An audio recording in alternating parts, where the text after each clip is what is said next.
So a few weeks ago I went to Pentax Mine. This is a really cool spot in Cornwall. It's basically two engine houses on the side of a cliff, and it's just really picturesque. Originally this video was going to be me taking photos on my Pentax 6.7 again after not using it for a few months since I've got my GFX. But it didn't really go as planned. Once I developed the photos, I really messed up. With the first roll, I completely messed up my exposure and underexposed the images, and then with the second roll, I got the exposures more or less good, but the developing machines at uni somehow messed up, and I think they underdeveloped my roll, or they must have just done something because the images look really weird. And this is exactly why I got the GFX. Film just isn't that reliable as I need it to be. I took some pretty nice photos that day, and I would really be happy if they turned out properly, but they just didn't. The lighting was perfect, the atmosphere was amazing, and it was just overall a good time, but I shot film and I messed up my exposure, which isn't going to be that big of a problem with digital since I can see my screen, and even if I do mess up the exposure a little bit, I can change it in post. But with film it's a bit difficult since you can't really do that much editing because it is a negative, and it's just a bit annoying sometimes. So that is why I'll most likely be selling my Pentax 6.7, which will only leave me with 2 or 3 other film cameras, and one of them I don't even use. I'm pretty much not shooting film anymore, as I have my X Pro 3 which I'm recording this on, and that is the perfect 35mm style camera. It mimics film really well, and it gets basically everything that I want out of a film camera, but is digital, so I don't have to worry about the cost of film. And the same with my GFX. It's pretty much identical to the Pentax 6.7. The lens that I have on the GFX, the Miticon 65mm 1.4, is so close to the Pentax 6.7 and the 105mm 2.4 that there isn't really a need for having both of them. I think the only way I'll be shooting film in the future is if I have a 5x4 camera or an 8x10, but most likely a 5x4 since that's a bit less scary than, an 8x10 camera, which are very expensive. But I think that's the only way that I'll be shooting film anymore, is because the image quality out of those and the look that you get is just unlike anything that you can do on digital. And I once thought that was true about medium format, but then I got the GFX and the Miticon and realised it's pretty much the same. There are a few characteristics here and there that don't really match up perfectly. Like for instance the bokeh on the 105 2.4, it's a lot more film-like than the Miticon. The Miticon is a lot more smooth and has a very nice gradual fall off, where the bokeh on the Pentax 6.7 and the 105 is basically just in focus, out of focus, instantly. There's not really much of a fall off. Anyway, I'll let you watch the video now. I apologise for rambling a little bit, but I just needed to say this at the start.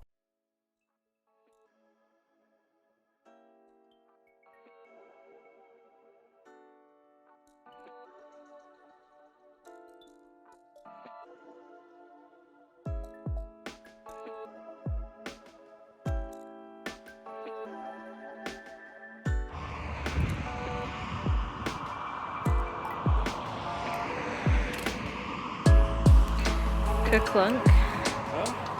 Kerklunk. Yeah. So I'm just in this field in the middle of nowhere, very Cornish. Hay bale, Instax.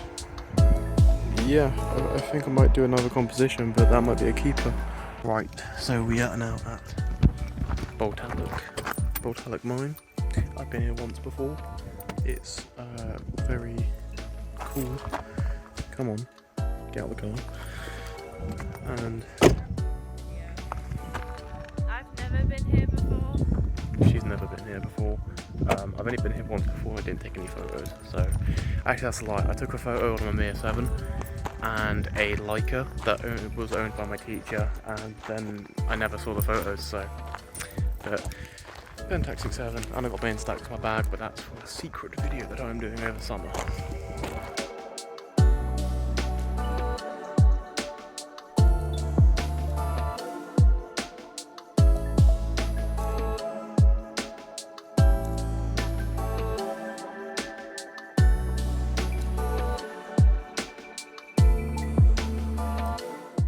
And there they are. The one thing in Cornwall that I still find very cool after living here all my life. They're so cool.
Here are the images. I'm very annoyed that this happened because they are pretty good photos. Like, I quite enjoy a few of them, but it's just really frustrating that I messed up my exposure and I wasn't able to tell.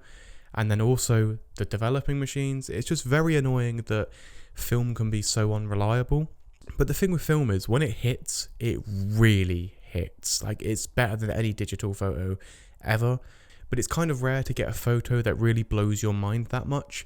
I've taken a few in like my time of shooting film, but it's just so unreliable with the cost of it. If I had all the money in the world, or even just a bit more than I do now, I would happily continue shooting film.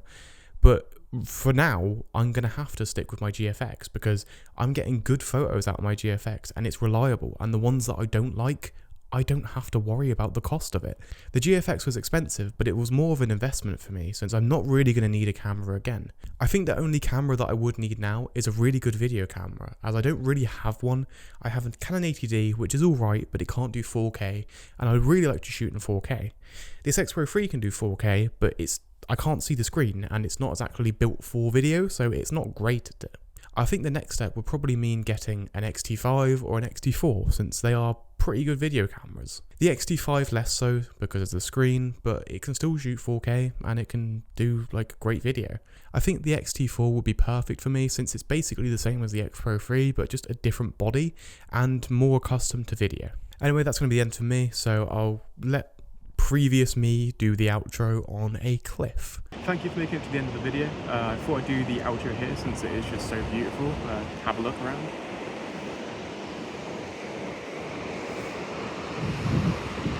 This is probably like the only place in Cornwall, well, that I know of, that still amazes me since I have lived here all my life, so I'm not really shocked by anything that I see, but this is the one place that I am completely amazed by. Like, it's amazing. I just love the mines, they're so cool.